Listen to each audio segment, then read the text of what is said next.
საბოლოო ჯამში ჩვენი მთავარი ამოცანა ინფლაციური პროცესების დასტაბილურება და ამასთან დაკავშირებით მუშაობთ სხვადასხვა სტრუქტურასთან, მათ შორის საქართველოს ეროვნულ ბანკთან.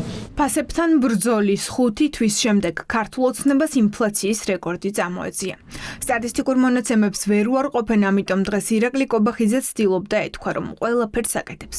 გაირკვა, რომ კონსულტაციები მიდის ეროვნულ ბანკთან. ფასებზე პასუხისმგებელი სწორედ ნათია თურნავას უწყება. Ყველა ზომა იქნება მიღებული იმისათვის, რომ ინფლაციური პროცესები გაგრძელდეს სტაბილურად. ჩვენი სამიზნე მაჩვენებელი არის, როგორც მოგახსენებათ, 3%. მნიშვნელოვანია 3%-ის ქვემოთ არ ჩამოწდეს ინფლაცია, ყოველწლიური ინფლაცია, იმიტომ რომ ის აფერხებს ეკონომიკის განვითარებას, მაგრამ არც 3%-ს უნდა აწდეს მნიშვნელოვნად. ხო, აქედან გამომდინარე, ჩვენ უნდა მართოთ ინფლაციური პროცესები და ამაზე მუშაობთ ყველა სტრუქტურასთან. ახალი თვე მოსახლეობისთვის სავარაუდოდ კიდევ უფრო მძიმე იქნება. სანამ ოცნების ლიდერი სხვა უწყებებთან ლაპარაკობს, ფასებში აისახება ყველაფერი. ის ეგრეთ წოდებული გარე შოკებიც, რომელიც ოცნებისთვის თავის მართლების მთავარ საშუალებად იქცა. არადა ფასებზე მხოლოდ ახლო აღმოსავლეთში დაწყებული ომი არ მოქმედებს. ოპოზიცია ეროვნულ ბანკს ჭარბი ფულის ბეჭდაში ადანაშაულებს და ამას ინფლაციის მთავარ მიზეზად ასახელებს. ფასების დის ერთადერთი მიზეზი არის ის, რომ მათ ძალაუფლების შენარჩუნებისთვის ჭირდებათ ფული. მიზეზი არის იღებენ შიდა ვალებს, იმიტომ რომ ფული არ ყოფილს, რომელსაც მათ შორის გადასახადების სახით იღებენ ძალაუფლება შეინარჩუნონ. ამის მიზეზი არის, რომ ბეჭდავენ ფულს. თავარი მიზეზი, ტექნიკურად თავარი მიზეზი არის, რომ ეროვნული ბანკი ბეჭდავს მეტ ფულს და რო ნახოთ უკანასკნელი წლების სტატისტიკა, ეროვნული ბანკის მიერ გაზრდილი ფულის მასა 3-ჯერ 4-ჯერ აღემატება ეკონომიკის ზრდაზე. ცხადია, ფასები გაიზრდებოდა ნებისმიერ ეკონომიკაში მოხდებოდა იგივე. და საუბარი იმაზე, რომ ეს არის რაღაცა გლობალური და რეგიონული რაღაცა მოვლენების შედეგი არის ბოდვა. ჭარბი ფულის ბეჭდვა არის გამსაზღვრელი ფაქტორი ერთ-ერთი ინფლაციაზე, რომელიც მოქმედებს ნეგატიურად. ამის მიღმა ეს არ არის უბრალოდ ერთი ფაქტორი, ამის მიღმა არის ყველა სხვა ეკონომიკური მაჩვენებელი, რომელსაც ქართული ოცნება ვერ ასრულებს. მაგალითად, პირდაპირ უცხოური ინვესტიციები, რომელიც ფაქტორად განულებულია და გაჩერებულია ამ ქვეყანაში. ქვეყანაში, სადაც უცხოური ინვესტიცია არ შემოდის, ქვეყანაში, სადაც ფული არ ტრიალებს, ინსტიტუციონალური ინვესტორები, სადაც სახელფასო განაცემები არ ეწევა ფასების ინფლაციას და არ უთანაბრდება სადღაც, ისეთ ქვეყანაში ბევრი რამე მოქმედებს ინფლაციაზე. რიქით არის შარშანდელი ამ დროის, დაახლოებით იგივე ხარჯით და ახალი იგივე ხარჯით. 83 ლარი იყო შარშანდა, 103 ლარია ეხლა. სხვაობა არის 20 ლარი.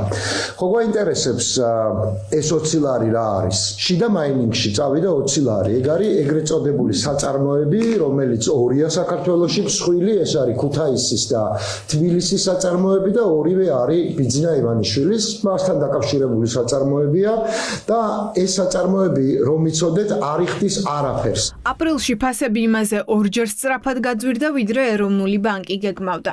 საწვავი ბოლო ერთ კვირაშიც გაძვირდა. ბენზინგასამართის სადგურების ნაწილში დიზელი 30 თეთრით ზვირი ღირს, ვიდრე აპრილის ბოლოს. ეს ჯაჭვურად სხვა ყველაფრის ფასზეც აისახება. ფინანსისტები ოცნებას მოქმედებაზე გადასვლას ურჩევენ. ჰორმუზის სრუტის გახსნა კობახიძეს არ შეუძლია, მაგრამ რა თქმა უნდა, ბევრი რამე არის ჩვენი კონტროლის ქვეშ, კაცრი ბალანსირებული მონეტარული პოლიტიკა, რატოღაც რაღაც მიგვაჩნია, რომ ამიტომაც უნდა იყოს რაღაცა ინფლაცია იმისთვის, რომ ეკონომიკა მიმუშაოს, ეს არასწორი თეორია სინამდვილეში ძალიან დაბალი ინფლაციის პირობებში შეიძლება მშვენივრად იფუნქციონიროს ეკონომიკა. ივანიშვილის გუნდი არც საწვავზე აქციზის შემცირებას აპირებს დროებით და არც სურსათზე გადასახადების დაკლებას. პირველადი საჭიროების პროდუქტებზე ეს მიდგომა დიდი ხანია დასავლეთში გამოსცადეს. ირანის კრიზისის შემდეგ კი საწვავზე აქციზიც 10 ცენტით შეამცირეს. ოცნებას კი ურჩევნია ბიუჯეტს 1 თეთრიც არ მოაკლდეს. ეს არ არის გამოწვეული ჩვენი ქვეყნის მაკროეკონომიკური პრობლემებიდან. ეს პირდაპირი კავშირი არის იმასთან, რომ სოფლიოში არის არასტაბილური ვითარება, რამაც ენერგეტიკაზე ფასების მკვეთრი ზრდა გამოიწვია.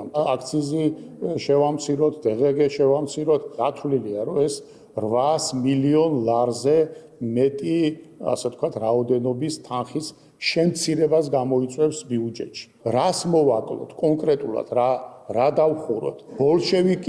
ბოლშევიკებიდან გადმოყოლილი ეს პოპულიზმი თავი დავანებოთ, ყველაფერს აქვს თავისი ღირებულება და თავისი ფასი. რაში ხარჯავენ რომ ფულს? მილიარდი კი არა, 6 მილიარდი მარტო ერთ ადამიანს ჰქონდა სახლში. ხელისუფლება შეუძლია მთელი რიგი ნაბიჯების გადადგმა და სხვა ქვეყნებმა ეს უკვე გააკეთეს, მაგალითად მალთოვზე აქციის გადასახადი შეამცირეს. ვის უნდა დავაბრალოთ ის, რომ ფასების დონე გაიზარდა, ხო? ხელისუფლებას არ უნდა კამრების შემოწერა, ცენტრალურ ბანკს უნდა კიდევ რეზერვების შევსება და აქამდე შეთავაზებულ ყველა გამოსავალზე ოცნება მოარი თქვა. ჯერ ეროვნულ ბანკზეა. თუ ცენტრალური ბანკი მოქმედებაზე გადავა სავარაუდოდ მონეტარულ პოლიტიკას გაამკაცრებს და რეფინანსირების განაკვეთს გაზრდის. ეს 100,000-ზე მეტ მოქალაქეს სესხს გაუწვირებს.